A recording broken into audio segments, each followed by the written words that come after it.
Hey guys, hope everybody's having a fantastic day, whether you're watching this video in the morning, in the afternoon, or in the evening. I'm glad you're here. Today I wanted to talk about my 5 takes on top budget knives currently. Not in any particular order, but just wanted to go through knives in my collection that are budget knives that I find are still very valuable to me, that I use quite often, that serve their purpose. And the first one is the Kubi KU322.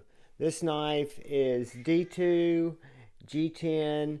It is a full-size knife, really fills up my hand nicely, has a very tall flat grind blade that's very slicey.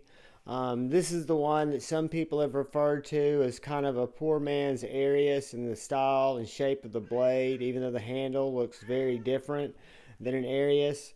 But the action on this knife is very good.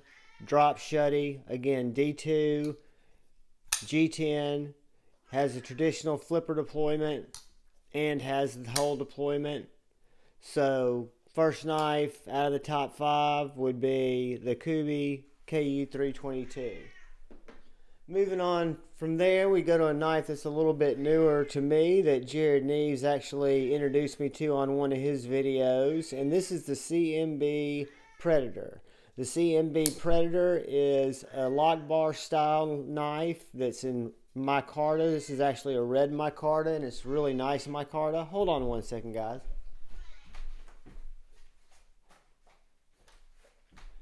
But it's actually a really linen-y micarta. Nice micarta, bar lock that really sucks the blade back in, gives the knife seemingly very good detent. And again, just as far as a budget knife goes, it's very refined in terms of the shape of the knife, the ergos of the knife, and the build, fit and finish, and action of the knife. The build quality is also D2 steel with the micarta handles, real nice bar lock. Has a really cool, apologize for the cat, guys. Really cool sharpening choil. Makes it easy to get several edges on this knife. And just a knife that, again, all these knives, I don't know if I said so before, are going to run under 50 bucks. So this is the second one on that list of pretty awesome budget knives. And that is the CMB Predator. Moving on, we come to probably the least expensive knife in our lineup, and I think I talked about this in one of my top budget knife videos, but I would be remiss if I did not bring back up the Sincut Actium. No, it's not the newest Sincut button lock. No, it's not the newest Sincut from their model line, but yes, is an awesome reinventation of the Savivi backlash. Utilizing a blade that's very similar with the tall hollow grind, fantastic finger choil, fantastic full handle for if you're somebody like me that has a medium to large size grip, has jimping right here in the poon, drop shut action, traditional flipper, thumb stud flipper, D2 steel, G10 handles. Again, just a really well refined, under $40, fantastic knife, and that is the Sincut Actium. Moving on, we go to everyone's old favorite that I've had love-hate relationships with, but this is and has to be one of the most popular and best budget knives for the value. You can find this knife in several configurations under $50, and I am talking about the regular OG Savivi Elementum. This is the original OG Elementum. Had black scales. The only thing I did was upgrade the scales to unlimited composite scales that were about $35. So they didn't add a lot of money to the knife. But this knife has a fantastic hollow grind, really neutral handle. Hold on one second, guys. Hey, no meow meow, you're not going outside. Sorry about that. But anyway, this knife is right around the size of a Benchmade bug out and got a lot of grief and comparisons for such. But if you notice, it is a little bit smaller than the bug out. It doesn't look exactly like a bug out. To me, it doesn't even look like a bug out. But when you look at the bug out being a very neutral knife, I can see how people might have mistaken this to be a bug out wannabe. But it's not. I mean, I can put all 4 fingers in this regular choil, this regular grip. I've got jimping where I need it. I've got choke up space on the thumb hole or the trigger here, the flipper handle, if I need to choke up. I've got a very usable blade that's usable in a lot of different hand type cuts. If I want to do detail cuts, if I want to do push cuts, if I want to cut cardboard, this little knife, the Savivi Elementum, is up for the task. Plus, it carries very well.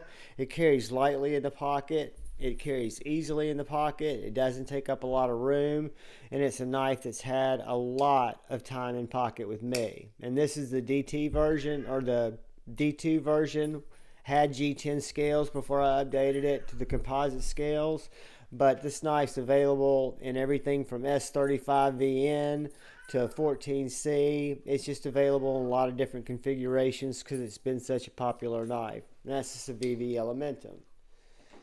And then we move on to the last, or the top 5 in the 5 knives, and that would be the Savivi Riffle. The Savivi Riffle is the one knife on this list. It's actually in 14C 28N steel.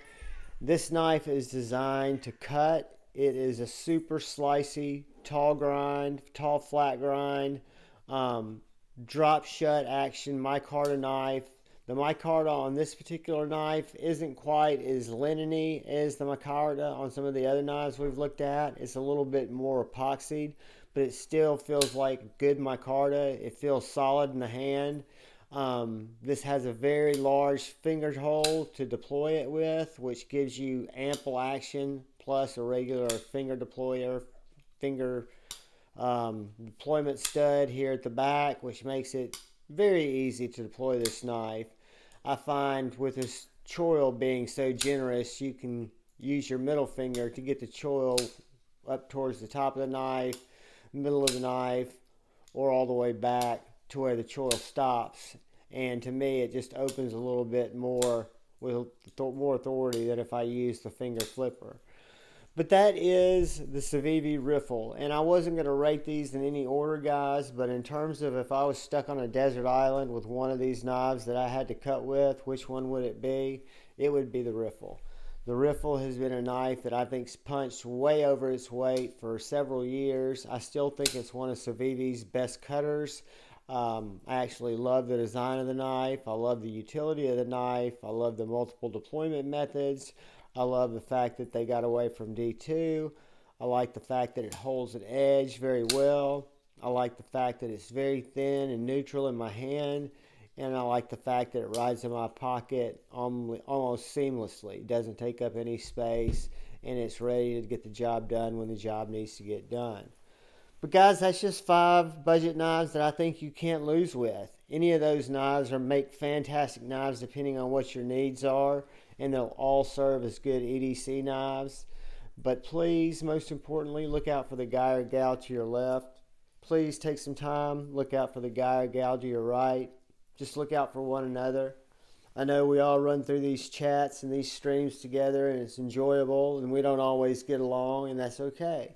But let's listen to the other guy or gal's point of view. Let's have those debates. Let's move forward with debate in our heart and leave hate out of the equation. I love you all. Thanks for stopping and watching the video. If you feel so inclined, please subscribe. Peace.